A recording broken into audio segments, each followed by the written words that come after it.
الحمد لله نحمده ونستعينه ونستغفره ونؤمن به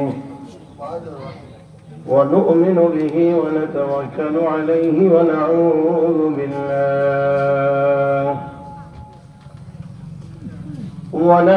بالله من شرور أنفسنا ومن سيئات أعمالنا. من يهده الله فلا مضل له ومن يضلله فلا هادي له، ونشهد أن لا إله إلا الله وحده لا شريك له، ونشهد أن سيدنا وسندنا وحبيب ربنا وطبيب قلوبنا ومولانا محمدا عبده ورسوله، صلى الله تعالى عليه وعلى آله وأصحابه وبارك وسلم تسليما كثيرا. أما بعد، فأعوذ بالله من الشيطان الرجيم. بسم الله الرحمن الرحيم. كيف تكفرون بالله وكنتم أمواتا فأحياكم ثم يميتكم ثم يحييكم ثم إليه ترجعون. صدق الله مولانا العظيم، وصدق رسوله النبي الأمي الكريم، ونحن على ذلك لمن الشاهدين والشاكرين، والحمد لله رب العالمين. محبت الشتي درود إبراهيم قري.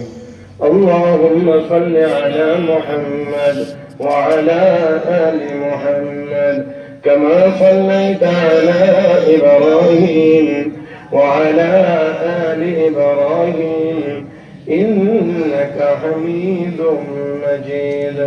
اللهم بارك على محمد وعلى آل محمد كما باركت على إبراهيم وعلى آل إبراهيم إنك حميد مجيد. রামেশ্বরপুর বাইতুল আমান জামে মসজিদ ও এলাকাবাসীর যৌথ উদ্যোগে আয়োজিত আজকে সিরাতুন নবী সাল্লাল্লাহু আলাইহি ওয়াসাল্লাম সম্মেলনের অত্যন্ত শ্রদ্ধাভাজন সভাপতি দামাত বারাকাতুহুমুল আলিয়া, উপস্থিত হযরত উলামায়ে কেরাম, সমবেত দিনদার ইমানদার মুসলমান ভাইয়েরা, পর্দার আড়ালে অবস্থানরত শ্রদ্ধেয় সম্মানিত মা ও বোনেরা, রব্বে করিমের দরবারে শুকরিয়া আদায় করছি, যিনি আমাদেরকে দয়া করে, মায়া করে, মেহেরবানি করে আজকের এই মুবারক মজলিসে আসার, বসার, কোরআন ও সুন্নাহর কিছু কথা বলার ও শোনার তৌফিক দান করেছেন। মহব্বতের সাথে সবাই শুকরিয়া আদায় করি আলহামদুলিল্লাহ। মুহতারাম উপস্থিতি, অনেক সময় আপনারা উলামায়ে কেরামের বয়ান শুনেছেন, আমার পরেও আপনারা আরো গুরুত্বপূর্ণ বয়ান শুনবেন। অত্র এলাকারই কৃতি সন্তান শেখুল হাদিস হযরতুল আল্লাম হযরত মাওলানা মুশাহিদ কাসিম দামাত বারাকাতুহুল আলিয়া উপস্থিত আছেন। আমি তার আগে অল্প কিছু সময় আপনাদের খেদমতে এখানে আয়াত তিলাওয়াত করেছি। আয়াতে কারিমার আলোকে আপনাদের খেদমতে কয়েকটি কথা বলবো। আল্লাহ যেন বলবার, শুনবার, বুঝবার এবং আমল করবার তৌফিক দান করেন, বলি আমিন। যারা বসেছেন কষ্ট করে বসাটা একটু ঠিক করে নেন। এক নাম্বার হলো, যারা হাঁটু খাড়া করে এরপরে এমনি একটা বান দিছেন, এটা একটু ছাড়েন। আর বড় বড় ফাঁক যদি থাকে বড়, তাহলে এটা একটু পূরণ করেন। একেবারে পুষ মাঘ মাসের মতো খুব চাপাচাপি করে বসবার কথা বলছি না, তবে বড় বড় ফাঁকটি বন্ধ করলে মজলিসটা সুন্দর হবে। আর 3 নম্বর হলো, সবাই একটু দয়া করে আমার দিকে তাকাইবেন। নিজেরা কেউ কারো দিকে তাকানোর এই মুহূর্তে আর দরকার নাই, সবাই একটু আমার দিকে তাকাইবেন। 4 নম্বর হলো মাঝে মাঝে একটু কথা বলার দরকার হলে আমার সাথে একটু কথা বলবেন। রাজি আছেন সবাই? জবানটা একটু খোলেন, বলেন সুবহানাল্লাহ, আলহামদুলিল্লাহ, লা ইলাহা ইল্লাল্লাহ, আল্লাহু আকবার। হয় নাই, আরেকটু জোরে লাগবে, আল্লাহু আকবার। মাশাআল্লাহ। আসুন, আল্লাহ রাব্বুল আলামিন আমাকে আপনাকে এই দুনিয়াতে প্রেরণ করেছেন। দুনিয়াতে আমরা আগে ছিলাম না, দুনিয়াতে আবার আমরা কেউই থাকবো না। কথা ঠিক নেই? দুনিয়াতে আমরা আসি নাই, আমরা আমাদের ইচ্ছায় আমাদের চেষ্টায় আমরা আসি নাই, আমাকে আপনাকে পাঠানো হয়েছে।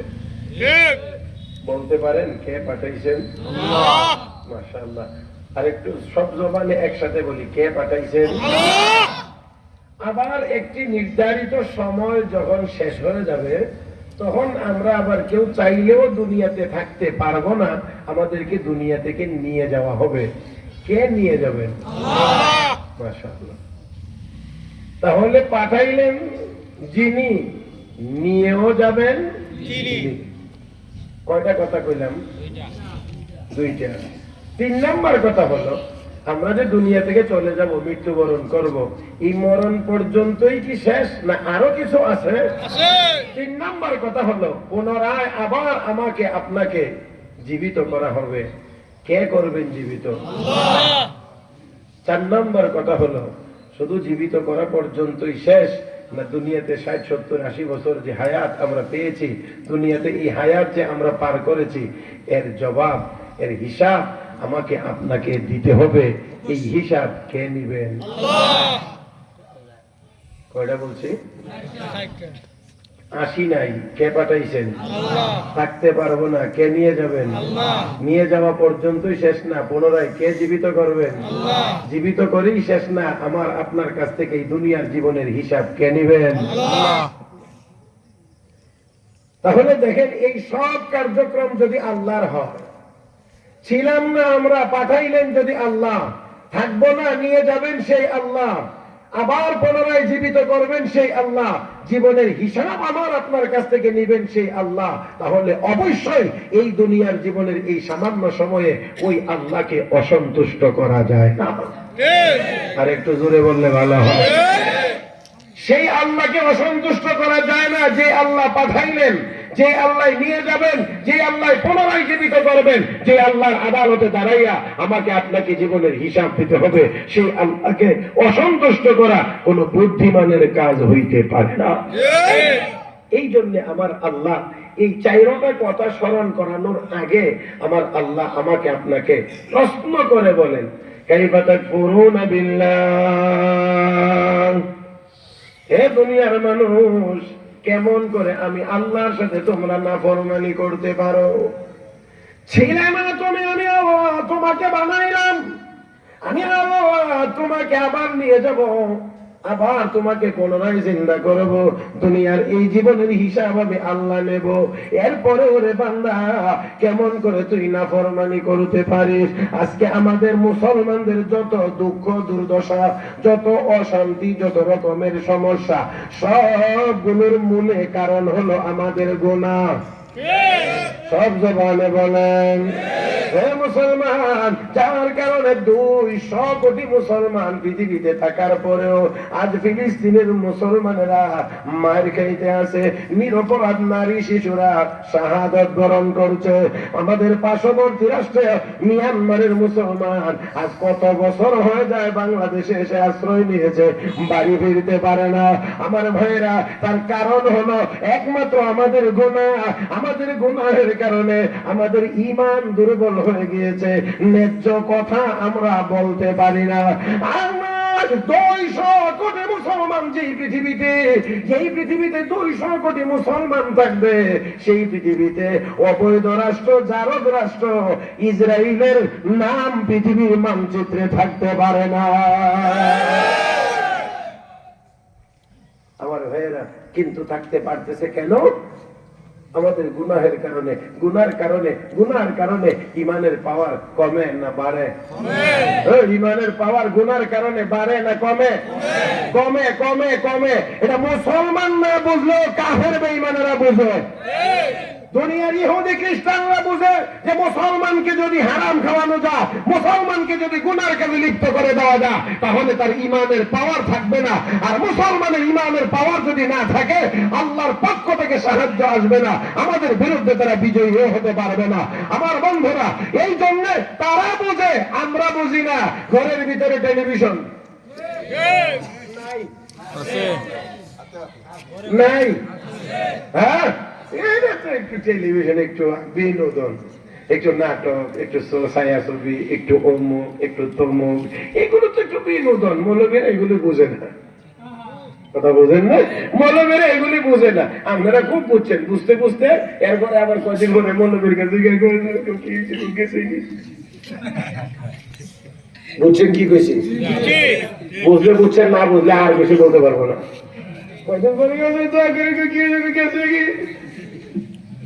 বুঝছেন না? হলো তো অনেক বেশি বুঝছেন। এই টেলিভিশনের বরকতে, এই সিনেমার বরকত, আর এখন তো মোবাইল শরীফ,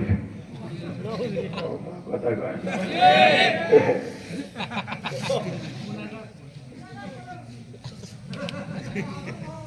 ঠিক না? আমাদেরকে কোথায় নিয়ে গেছে একটু চিন্তা করেন, একটু চিন্তা করেন। যদিও একেবারে আমরা গ্রামগঞ্জে যারা বসবাস করি, তুলনামূলক যদি একটু কম হয়ে থাকে, আজকে আমাদের সমাজের বহু বিবাহ শাদী হয় শুধু ছেলে মেয়ের মতামতের ভিত্তিতে, মা বাবার কোনো কথা বলার সুযোগ এখানে থাকে না। কষ্ট হয়ে নেবেন মনে হইছে, কারণ ওয়াজ তো সবাই মিডিয়া ওয়াজ শুনতে চায়। কারণ ওই লাউ খাওয়া সুন্নত, মিষ্টি খাওয়া সুন্নত, পিঠা খাওয়া সুন্নত, ওইটা খাওয়া সুন্নত, এইগুলি বললাম সাংঘাতিক। কিন্তু যদি মেয়াসাব মেম্বারে বসে সুদের ওয়াজ করে, সুদের ওয়াজ, তখনই দেখবেন সমাজের কেউ কেউ মেয়াসাব বেশি সুবিধান না। এই আওয়াজ করে বলেন না কেন? মেয়াসাব সুবিধান না, না টাইম নিজে সুবিধান না? কথা বলে, কথা বলে না, কথা বলে না। এই ঘুষের বিরুদ্ধে ইমাম সাহেব কথা বললে, জুমার দিন বয়ান করলে, ইমাম সাহেব তেল হয়ে গেছে।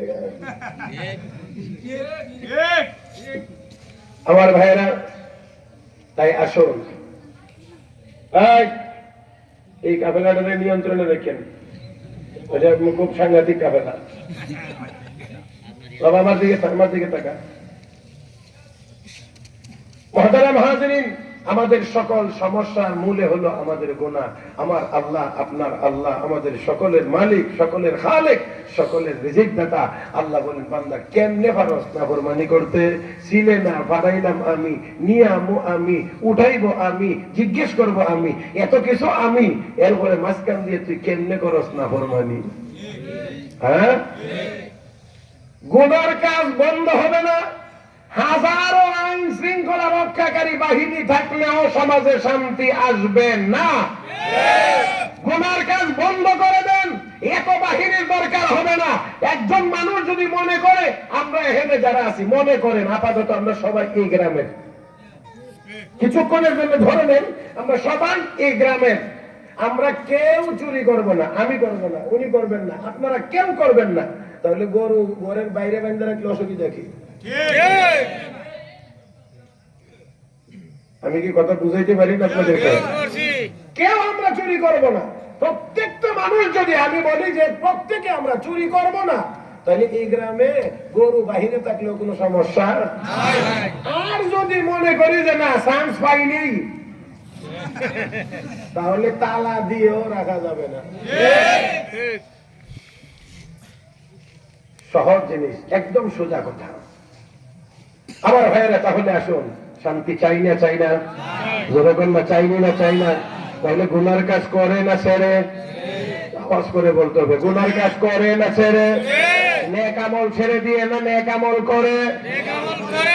গুনাহ করার কোনো যুক্তি নাই। এজন্য আল্লাহ কয়, কেমনে পারস, কেমনে গুনাহ করস, কোন যুক্তিতে করস, কোন আকলে করস, কোন যোগ্যতা বলে করস? কারণ গুনার কাজ যে করতে যাস, এই গুনার কাজ করতে গিয়ে করা অবস্থায় হতো তোর মৃত্যু হইতে পারে। কারণ কখন তুই মরবে তুই জানিস না। আমি জানি? আরো জোরে কোন না জানি? নিশ্চয়ই জানি না। কে কখন মরবো কেউ জানি না। কে জানেন? কে জানেন? ইন্নাল্লাহা ইনদাহু ইলমুস সাআ ওয়া ইউনাজ্জিলুল গায়ব ওয়া ইয়ালামু মা ফিল আরহাম ওয়া মা তাদরি নাফসুম মাযা তাকসিবু গাদা ওয়া মা তাদরি নাফসুম বিআইয়ি আরদিন তামুত ইন্নাল্লাহা আলিমুন খাবীর।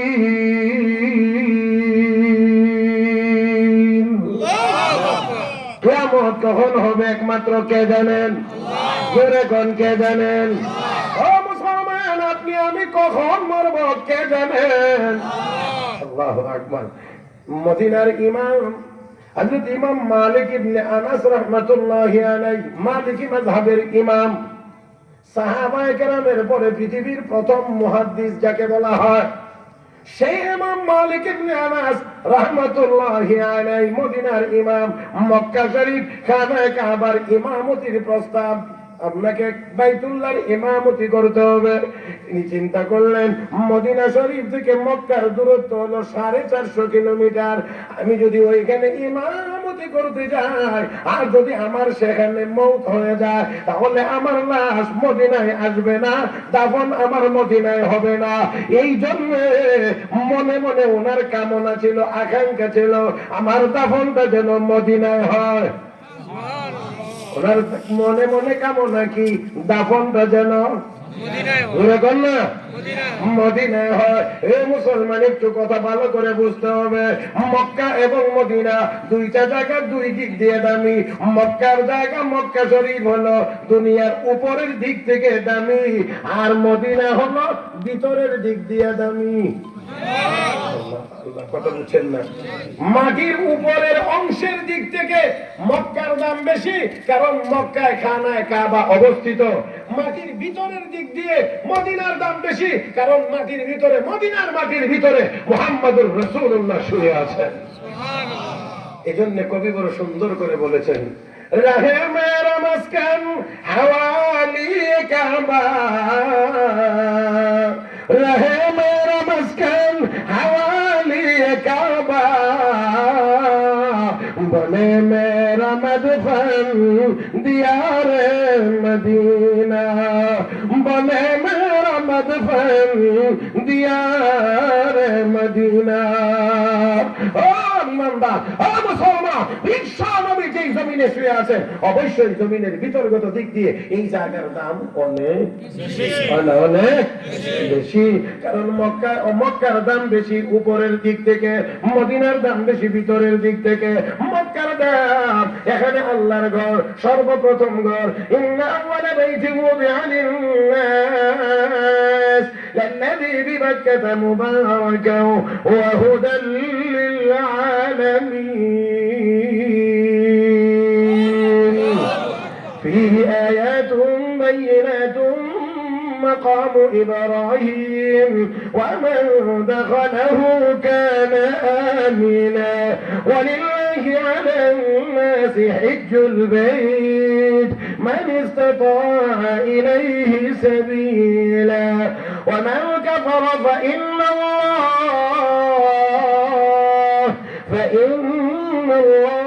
غني عن العالمين। সর্বপ্রথম পৃথিবীর সর্বপ্রথম ঘর জাম বাইতুল্লাহ মক্কায় অবস্থিত। এই জন্য মক্কার দাম বেশি, জমিনের উপরের দিক থেকে মক্কার দাম বেশি। আর যেহেতু মুহাম্মদুর রাসূলুল্লাহ মদিনায় শুয়ে আছেন, ও মুসলমান, আমার আল্লাহর নবী যে জায়গায় শুয়ে আছে, নবীর পিঠ মুবারকের সাথে যেই জায়গাটা লেগে আছে, যেই মাটি লেগে আছে, উলামায়ে দেওবন্দের আকীদা এবং বিশ্বাস হলো নবীর পিঠ মুবারকের সাথে লাগা ওই মাটির দাম আল্লাহর আরশের চাইতেও বেশি। আর আমাদের বন্ধুরা কয় আমরা বলে নবীর শানের কথা কই না।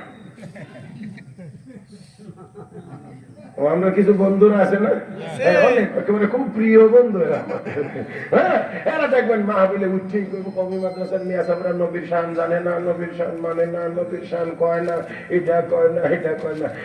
নবীর শান কারে কয় আগে এটা শিক্ষা নাও, আগে শিখে নাও। নবীর শান বললে নবীর কি বোঝানো হয়? নবীর শান বললে নবীর ওই সমস্ত গুণাবলীকে বলা হয় যে সমস্ত গুণাবলী কেবল আমার নবীর মধ্যে আছে আর কারোর মধ্যে নাই।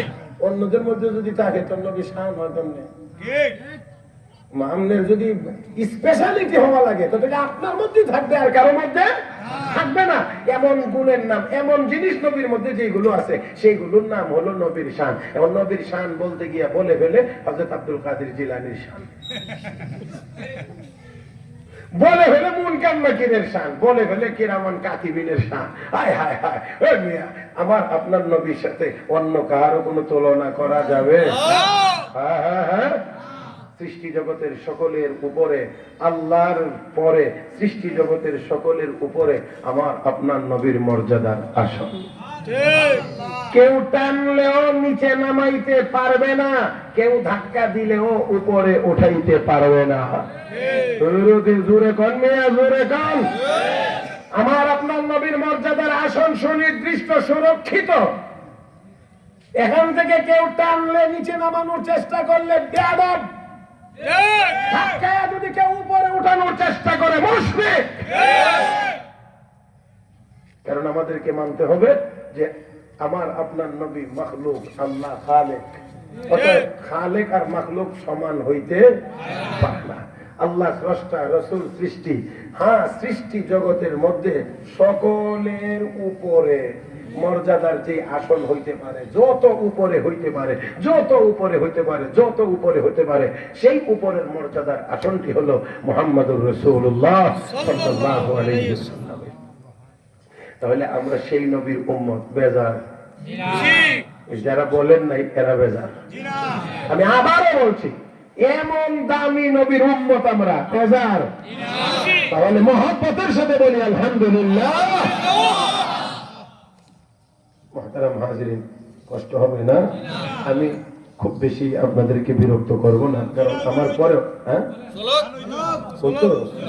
ওই তো মাওলানা মুশাহিদ কাসিমি তাই দিতে হইতো। হ্যাঁ হ্যাঁ ঠিক আছে, আমাদের রুচি চাহিদাও তো আমার বুঝতে হবে মাঝে মাঝে, কারণ খানি যে খাওয়া খানেওয়ালারা স্টাইল বুঝে কোনটা খায় আর কোনটা খায় না। যেটা খায় এটা একটু বেশি করে দেয়, কথা ঠিক না? আমারও তো বুঝতেই পারলাম যারা খায়নি করতো। ঠিক আছে ইনশাআল্লাহ। হ্যাঁ ভাই বসেন বসেন।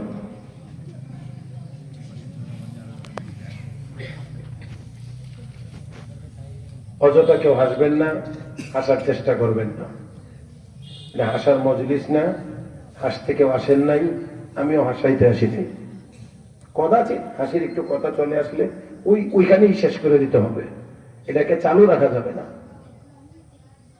হতে পারে এই মাহফিল আমার আপনার জীবনের শেষ মাহফিল, সম্ভব নাকি? ইমাম মালিক রাহমাতুল্লাহ আলাইহির কথা মনে আছে কি আপনাদের? উনি কোথায় ইমামতির প্রস্তাব? মক্কা শরীফ। উনার দাফন হওয়ার আশা আকাঙ্ক্ষা কোন জায়গায়? দুইটার মাঝখানে ভাগ কদ্দূর? 450 কিলোমিটার। এই এত দূরত্বে যে বাংলাদেশ না, ঢাকা মরছে সিলেট দিব, সিটাং মরছে সিলেট দিব, ওইখানে যেখানে মারা যাবে মুসলমানদের নিয়ম এটাই, যেখানে মুসলমান মারা যাবে তার পাশে নিকটতম কবরস্থানে তাকে দাফন করবে, এটাই নিয়ম। হ্যাঁ, কোনো প্রয়োজনে আনা লাগলে একেবারে না জায়েজ হারাম না, বাকি উত্তম এটাই। এই জন্য আমরা হজ করতে গিয়ে মারা গেলে সৌদি সরকার লাশ বাংলাদেশে পাঠায় না, কথা বুঝেন নাই? হাজিদের জন্য দাফনের জায়গাও রেডি রাখছে বড় করে, যাতে হাজি সাহেবরা মারা গেলে ওইখানে দাফন করতে পারে। মুহতারাম হাজরিন, তো ইমাম মালিক রাহমাতুল্লাহি আলাইহি চিন্তা করলেন, আমি যে মক্কায় যাব ইমামতি করার জন্য, বাইতুল্লাহর ইমাম হব, এখন যদি আমি এখানে মৃত্যুবরণ করি তাহলে তো আমার লাশ মদিনায় আসবে না, আমার দাফনও মদিনায় হবে না।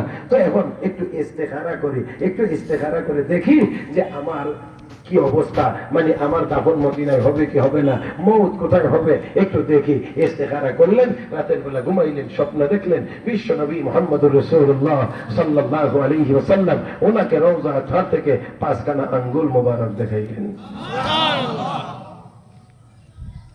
কি দেখাইছেন? 5 আঙ্গুল মোবারক দেখাইছেন। তো নবী কবরে মইরা পড়ছে শেষ হয়ে গেছে? তাহলে 5 আঙ্গুল দেখাইতে পারে? এমন আজগুবি মিথ্যা কথা কে বলে? এমন আজগুবি মিথ্যা কথা কে বলে? কে বলতে পারে? নবীর কোন উম্মত, কোন মুসলমান এই কথা বলতে পারে না যে নবী আমাদের মতো মরে পচে গলে শেষ হয়ে গেছে। এটা কোন মুসলমানের বাচ্চা বলতে পারে না। নবীজি আঙ্গুল মোবারক দেখাইলেন, 5 আঙ্গুল মোবারক। ইমাম মালিক চিন্তিত হয়ে গেলেন, তাহলে আমার হায়াত কি 5 দিন? আমার হায়াত কি 5 ঘন্টা? আমার হায়াত কি 5 মাস? আমার হায়াত কি 5 বছর? নবীজি 5 আঙ্গুল মোবারক দেখাইলেন। ব্যাখ্যার জন্য পাঠানো হলো। তো যার কাছে পাঠানো হয়েছে উনি বলছেন, ও ইমাম মালিক, নবী 5 আঙ্গুল মোবারক দিয়ে দেখায়া আপনাকে 5 মিনিট, 5 ঘন্টা, 5 দিন, 5 বছর এইরকম কোনো কিছু বুঝান নাই। নবী 5 আঙ্গুল মোবারক দেখায়া আপনাকে এমন 5টা জিনিসের প্রতি ইঙ্গিত করেছেন, যেই 5টা জিনিস একমাত্র আল্লাহ ছাড়া আর কেউ জানেন না। إن الله عنده علم الساعة وينزل الغيث ويعلم ما في الأرحام وما تدري نفس ماذا تكسب غدا وما تدري نفس بأي أرض تموت إن الله عليم خبير। কিয়ামত কখন হবে একমাত্র কে জানেন? এই মুসলমান, কিয়ামত 2 প্রকার, একটার নাম কিয়ামতে সুগরা আর একটার নাম হলো কিয়ামতে কুবরা। ছোট কিয়ামত আর বড় কিয়ামত, সারা পৃথিবী একসাথে ধ্বংস হয়ে যাওয়ার নাম হলো বড় কিয়ামত, কিয়ামতে কুবরা। আর প্রত্যেকটা মানুষের মৃত্যুর নাম হলো কিয়ামতে সুগরা। তাহলে বড় কিয়ামত কখন হবে, ছোট কিয়ামত কখন হবে, দুনিয়ার কেউ জানে না, কোনো মানুষ জানে? আরো জোরে কান না মুসলমান, কেউ জানে না, কেউ জানে না, কেউ জানে না কে কখন মরবে, কেউ জানে না। ও বন্ধুরা, 1 নাম্বার। 2 নাম্বার হলো ওয়ায়ুনাজ্জিলুল গায়স, বৃষ্টি কে দেন? আরো জোরে কান, বৃষ্টি আল্লাহ দেন। আকাশে মেঘমালার অভাব নাই। সবাই মনে মনে ভাবছে এই বুঝি বৃষ্টি নামবে, এই বুঝি বৃষ্টি নামবে। দেখা যায় 1 ফোঁটাও পড়ে, 1 ফোঁটাও পড়ে না। আবার দেখা যায় সামান্য একটু মেঘমালা, আরে কিচ্ছু হবে না, সব রুদ্রে দেওয়া আছে। দেখা গেছে 10 মিনিটের মধ্যে এমন ভাবে বৃষ্টি এসে সব বাসায় দিয়েছে, সব ভিজিয়ে দিয়েছে। তাহলে বৃষ্টি হবে কি হবে না? হইলে কতটুকু হবে, না হইলে কতদিন হবে না, এটা একমাত্র কে জানেন? একমাত্র আল্লাহ জানেন। ওয়ায়ালামু মা ফিল আরহাম, মায়ের পেটে সন্তান কি হবে কি হবে না, ছেলে হবে না মেয়ে হবে, এটা কে জানেন? আল্লাহ। কেউ মনে মনে ভাববেন না আমরা তো আল্ট্রাসোনোগ্রাম মেশিন দিয়ে এখন পরীক্ষা করে বলতে পারি পেটের সন্তান ছেলে না মেয়ে। আপনাকে এটা বলা হয় না আমার ভাইয়েরা, সন্তানের কাঠামো তৈরি হওয়ার পরে মেশিনে ধরা পড়ে ছেলে না মেয়ে। কিন্তু যখন 1 ফোঁটা পানি আমার আপনার মায়ের রেহেমের ভিতরে যায়, ওই পানি থেকে ছেলে বানাইবেন না মেয়ে বানাইবেন, এটা একমাত্র আমার আল্লাহ ছাড়া আর কেউ জানে না। ও মুসলমান, নাম্বার গেল 3। 4 নাম্বার হলো ওমা তাদরি নাফসুম মাযা তাকসিবু গাদা, আগামীকাল মানুষ কি খাবে কি উপার্জন করবে এটা কেউ জানে না। কে জানেন? আমার ভাইয়েরা, আগামীকাল কি উপার্জন করব, কি খাইব কি খাইব না এটা আমরা কেউ জানি না, একমাত্র আল্লাহ জানেন। ওমা তাদরি নাফসুম বিআইয়ি আরদিন তামুত, মানুষ কোথায় গিয়ে মৃত্যুবরণ করবে এটা একমাত্র কে জানেন? আল্লাহ। কোন জমিনে মারা যাবেন? মৌলভীবাজারের ভিতরে না সিলেটে না সুনামগঞ্জে না হবিগঞ্জে? কোথায় মারা যাবে? বাংলাদেশে না অন্য দেশে? কেউ জানে না। কে জানে? আর আসতে পরিচিত জায়গায় মরবেন না অপরিচিত জায়গায় মরবেন এটাও কেউ জানেন না। কে জানেন? আল্লাহ। তাহলে একটু চিন্তা করা দরকার। আমি আর আপনি আমরা সবাই মরে গেলে যেখানেই মরি না কেন কাফন দাফন আর জানাজা চাইনি না? চাই না? আমার কথা বুঝছেন? যেখানেই মৌত যেই জায়গাতেই থাকুক, আমার মরার পরে আমার একটু গোসল দিয়া একটু কাফন পরাইয়া সম্মানজনক ভাবে জানাজা সহ জানাজা দিয়ে সুন্দরভাবে আমাকে দাফন করা হবে, এটা কি আমি চাই না? আমরা সবাই চাই না? সব মুসলমান চাইনি না? চাই না? তাহলে কাফন কার জন্য? অমুসলিমের জন্য না মুসলমানের জন্য? গোসল কার জন্য? মুসলমানের জন্য। জানাজা কার জন্য? দাফন কার জন্য? মুসলমানের জন্য। তো আপনি অপরিচিত জায়গায় যদি মারা যান তাহলে আপনি যে মুসলমান এটা চিনবার ব্যবস্থা আপনাকেই সবসময় করে রাখতে হবে। জানি আমার এই কথা বুঝছেন কি? আমাদের অনেক বন্ধুরা আছে মাশাআল্লাহ, মাথা চুল কাটার স্টাইল দেখলে এখন বোঝা যায় যেন ইন্দুরে খেয়ালেছে। আমি একজন জিজ্ঞেস কি তোর মাথার চুলের এই দুর্দশা করে? এত মনে করছে যে কত সুন্দর স্টাইল করে কাটছে। আমি বললাম তোর চুলের এই দুর্দশা কেন? এত দুর্দশা কইতে কেমন জিনিস চমকায় উঠছে। ভাই যে কি করি সেলুন থেকে কি কত আপনারা কয় টাকা দিয়ে চুল করে নেচ্ছে, কত বেশি টাকা দিয়ে কাটাই। আমি তার মানে তুই টাকা দিয়ে এই স্টাইল করছো? আমি তোর মিষ্টি রস লাগে রাত্রে শুয়ে থাকিস, দেখবে রাতের বেলা কত ফুকামা করে খায়া তোর ছিল এর চেয়ে ভালো স্টাইল ধরে দিব। তো মাথা মুবারক এরকম, থুতা মুবারক।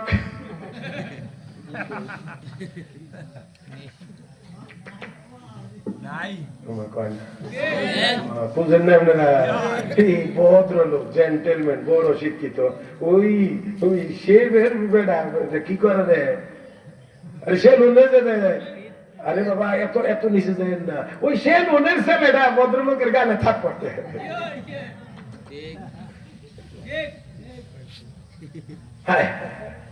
যাক, তো মাথা মুবারকের অবস্থা এই, থুতা মুবারক পরিষ্কার, পরনে আছে টাই প্যান্ট কোট লাগানো। এখন বলেন দেখি আপনি অপরিচিত জায়গাতে মারা গেলেন জানাজা কেমনে নসিব হবে? রাগ করছেন আমার উপরে? না রাগ করছেন না? রাগ করবেন যে সামনে আর একটা কথা আছে এটা বলি নাই, যদি বলি তাহলে রাগ করবেন।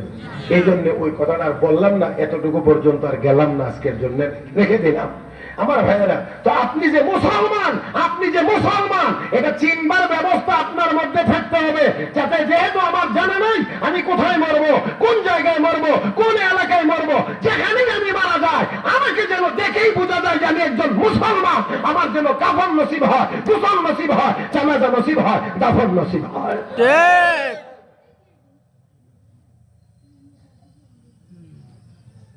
মৌলবীর কথা কাজে লাগে না, ওটা মৌলবী ছাড়া চলে না, মৌলবী ছাড়া চলে না। একখান কথা কই খেয়াল করে শুনেন, মৌলবী না থাকলে বড় ফেস, বড় ঝামেলা। একজন মৌলবীর নাম বলি, হ্যাঁ শুনবেন আপনারা? হযরত শেখ আব্দুল কাদের জিলানী রাহমাতুল্লাহ আলাইহি। আমরা মনে করি উনি গতানুগতিক ফিসা হয়েছিলেন, বহুত বড় আলেম ছিলেন, অনেক বড়। সেদিকে দেখতে চাই না, শুধু একটা কথা আপনাদেরকে বলি, একেবারে আমার চোখের দিকে তাকায় আসবে। এক ব্যক্তি সমস্যা, শেখ তখন মক্কা শরীফ সফরে, আর তৎকালীন সময়ের বড় বড় বুজুর্গরা উলামা একরাম যেখানে যেতেন এখানেই দর্শ দিতেন, এখানেই পড়াইতেন। এক ব্যক্তি সে তার স্ত্রীর সাথে বলছে, আমি এমন একটি নেক আমল করব, যেই নেক আমলটা আমি যখন করি তখন আমি সারা পৃথিবীতে একাই করব, আর কেউ করতে পারবে না। যদি আমি এরকম না করতে পারি তাহলে তুমি 3 তালাক। আবার বলছি, খেয়াল করে শুনেন। এক ব্যক্তি তার স্ত্রীকে বলছে, আমি আজকে এমন একটি নেক আমল করব, বুঝার জন্য বলছে আজকের কথা, আজকে নাও হোক, আজকে এমন একটি নেক আমল করব, যেই নেক আমলটা শুধু আমি একলাই করব, আমি যখন করব তখন আমি একা করব। এই নেক আমল আর কেউ পৃথিবীতে এই মুহূর্তে করবে না, করতে পারবে না, শুধু আমি একাই করব। যদি না পারি তাহলে তুমি 3 তালাক। প্রশ্ন যদি বুঝে থাকেন, সমস্যা যদি বুঝেন, তাহলে পরে সমাধান বুঝবেন। আচ্ছা বলেন, এখন এই বেটার বউরে তালাকের হাত থেকে বাঁচানোর কি কোনো ব্যবস্থা আছে? এখন যদি ওই লোকটাকে বলা হয়, কোন মুফতি সাহেব যদি বলেন তুমি কি নামাজ পড়ো, তো নামাজ তুমি এই মুহূর্তে পৃথিবীতে অভাব নাই। যদি বলা হয় তুমি কি কোরআন তেলাওয়াত করো, তো এই মুহূর্তে তেলাওয়াতকারী লোকের সংখ্যার অভাব নাই। যদি বলা হয় তুমি এই মুহূর্তে জিহাদ করো, তো জিহাদও কোনো না কোনো জায়গার মুসলমান কারো না কারো সাথে হয়তো বা করতে আসে। আবার ভাইয়েরা, যদি বলা হয় দান খয়রাত করো, তাহলে দান খয়রাত তো এই মুহূর্তে কেউ না কেউ করতেছে। সে তো বলছে আমি যখনই নেক আমলটা করব তখন আমি একলা করব, এই নেক আমল পৃথিবীতে আর কেউ এই সময়ে করতে পারবে না। কোন আমল আছে এরকম যে আমল কেউ করবে না পৃথিবীতে, তাই নিয়ে একলা একলা করবে? এমন নেক আমল কই? এখন যে কোনো মুফতি সাহেবের কাছে যা, যে লই কো যা, উঠ, তোর বউ যে তালাক থেকে বাঁচানোর কোনো ব্যবস্থা নাই, ওনার কাছে গেছে, তোর বউরে তালাক থেকে বাঁচানোর কোনো ব্যবস্থা নাই, আরেকজনের কাছে নাই। এবার হযরত শেখ আব্দুল কাদের জিলানী রাহমাতুল্লাহ আলাইহির কাছে গেছেন, যাওয়ার পরে গিয়ে বলছেন, হযরত এই সমস্যা, এর কি কোনো সমাধান আছে? তালাক না হওয়ার কি কোনো ব্যবস্থা আছে? হযরত শেখ আব্দুল কাদের জিলানী কো, হ্যাঁ, না হওয়ারও ব্যবস্থা আছে। ও সুবহানাল্লাহ, কালকে নাস্তার পরে করেন। হ্যাঁ,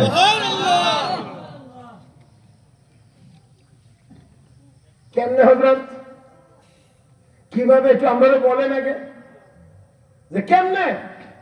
আমার একটু মক্কা শরীফের যে যিনি দায়িত্বশীল, কাবাগরের দায়িত্বশীল যিনি, আমরা সহজে বুঝি, মুতাওয়াল্লিকে ওনার কাছে নিয়ে যাবো। তো মুতাওয়াল্লি সাহেবের কাছে নেওয়া হয়েছে, ধরেন না হুজুরে, হুজুরকে গিয়া এবার হযরত শেখ আব্দুল কাদের জিলানী কো, ও আল্লাহর বান্দা, এবারে তো বড় এক মুসিবতে আছে। এমন এক কথা বলছে, যে কথা কারণে এখন তার বউ তালাক থেকে বাঁচানো বড় কঠিন হয়ে যাচ্ছে। তো আপনি যদি একটা কাজ করেন তাহলে এই বিষয়টা অনেক সহজ হয়ে যায়। এটা সম্ভব। কি কাজ করতে হবে? আপনি একটু কিছু সময়ের জন্য কাবা শরীফের যে চারিদিকে যে খালি জায়গাটা যেখানে তওয়াফ করে, এই জায়গাটার নাম হলো মাতাফ, তওয়াফের জায়গা। এই মাতাফটা আপনি একটু খালি করে দেন, কেউ যেন তওয়াফ না করে। কিছুক্ষণের জন্য এটাকে আটকায় দেন, বন্ধ করে দেন, তওয়াফের জায়গাটা একদম খালি করে দেন, কোনো মানুষ এখানে থাকতে পারবে না। আচ্ছা ঠিক আছে, করলাম। এখন মুতাওয়াল্লি সাহেব ঘোষণা দিল, যারা তওয়াফে আসো, এই তওয়াফ শেষ হয়ে গেলে তোমরা যার যার চলে যাইবা, নতুন কেউ এখানে ঢুকতে পারবে না, কিছু সময়ের জন্য মাথা ফাঁকা থাকবে, খালি থাকবে। এখন যখন পুরা ফাঁকা হয়ে আসছে, খালি হয়ে আসছে, হযরত শেখ আব্দুল কাদের জিলানী এবার ওই লোকটারে কো, যা বেটা, তুই কি এখন একলা একলা তওয়াফ কর, তুই কি এখন একলা একলা তওয়াফ কর, কারণ তওয়াফ পৃথিবীর আর কোনো জায়গাতে হয় না, এক জায়গাতেই হয়, এখানে তুই একলাই তওয়াফ করবে, আর কেউ তওয়াফ করতে পারবে না। সুবহানাল্লাহ। বুঝছেন না? এখন এই ইবাদতে আর কেউ আছে না? আপনার মৌলভী বাজারে কোনো মসজিদ আছে?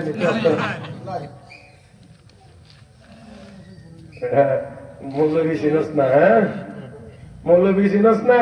মৌলভী না হইলে তো তুই হারামজাদা হয়ে জন্ম নিতে। তোর হালাল জাদা হওয়ার, হালাল সন্তান হওয়ার পথ খুলে দিয়েছে উলামায়ে কেরাম। আল্লাহ আমাদেরকে বুঝার তৌফিক দান করুন, আমিন। আল্লাহ, অনেক কথাই বলে ফেলেছি, তাই না? তাহলে আসেন একেবারে জায়গায় চলে যাই, কথা শেষ করতে হবে। আমার ভাইরা, একেবারে ওই মূল জায়গায় বলছিলাম যে আমাদের যাবতীয় সমস্যার মূল কারণ হলো আমাদের গুনাহ। হ্যাঁ, আল্লাহ কেমনে গুনাহ করেছ? তুই তো ছিলে না, তুই তো কিছুই ছিলে না, তোরে কে বানাইছে? আল্লাহ। আওয়াজ করে বলেন, আমাদেরকে কে বানাইছে? আল্লাহ। الذي خلقك فسواك فعدلك في أي صورة ما شاء ركبك আল্লাহ রাব্বুল আলামিন আমাকে আপনাকে বানাইছেন যেমন ইচ্ছা তেমন বানাইছেন আল্লাহ রাব্বুল আলামিন বলেন ইয়া আইয়ুহাল ইনসান মা গাররাকা বিরাব্বিকাল কারীম আল্লাহ আরেকটু জোরে কান আল্লাহ ইয়া আইয়ুহাল ইনসান মা গাররাকা বিরাব্বিকাল কারীম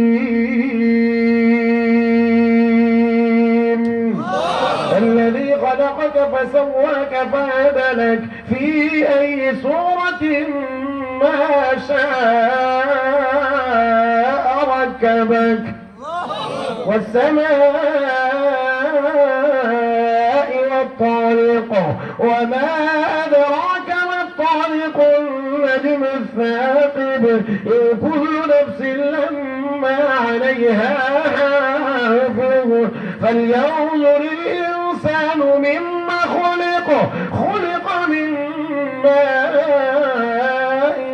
دافق يخرج من بين الصلب والترائب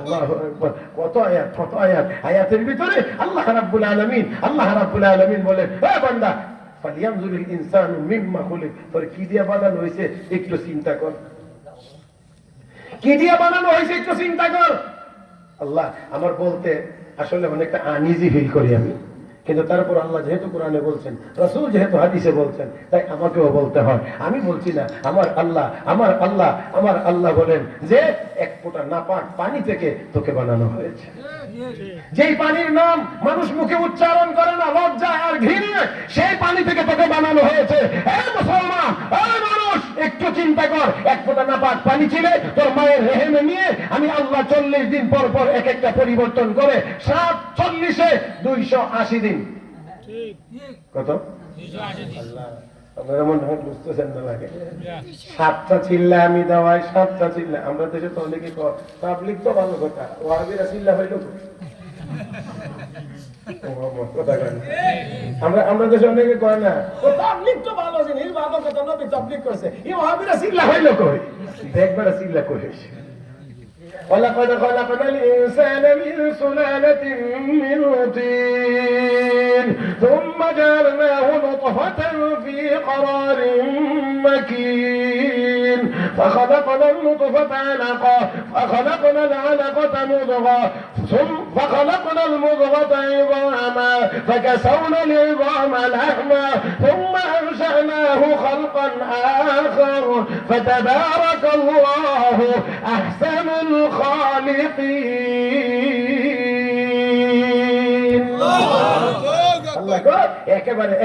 একেবারে বান্দা মাটির নির্যাস থেকে আমি আল্লাহ এক ফোঁটা পানি বানাইছি এখান থেকে এটাকে রক্ত পরিণত করেছি এটাকে গোশতের টুকরা বানাইছি এখানে কাঠামো তৈরি করেছি এখানে আমি আল্লাহ তোর পুরাপুরি কাঠামো তৈরি হওয়ার পরে এর ভিতরে আমি রূহ দিয়েছি এই 7টা পরিবর্তন নিয়েছি 7টা পরিবর্তনে এক একটা পরিবর্তন হইতে সময় লাগে 40 দিন 40 দিন যদি 7টায় লাগে এই 7 পরিবর্তন হয়ে যাইতে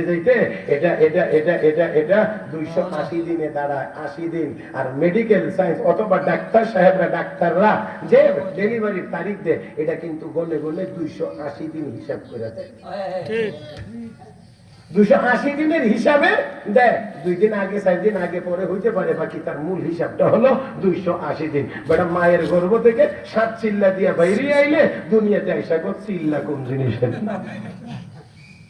হায় হায় হায় আল্লাহ আমাদের আল্লামা ওলিপুরি হুজুর দামাত বারাকাতুহুম আল্লাহ হযরতের হায়াতে আরো বেশি বরকত দান করুন আমিন হুজুর একটা কথা পাই বলেন যে হাতে গতরে কুমারের জি সরাটা দিকে কইটা কি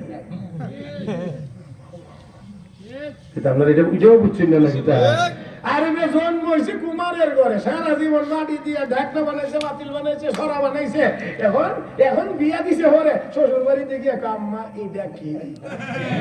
কথা বুঝেন না? হাতে কথা রে কুমারের জি সরাটা দেখে এটা কি? তাহলে এটা যেমন সাত সিল্লা দিয়ে মায়ের গর্ভ থেকে বের হয়ে আসার পরে এখন বড় হইয়া বেড়া কয় হাবিরা সিল্লা হইল কই? সিল্লা কি? সিল্লা তো জন্মের আগে সাতটা হইছে।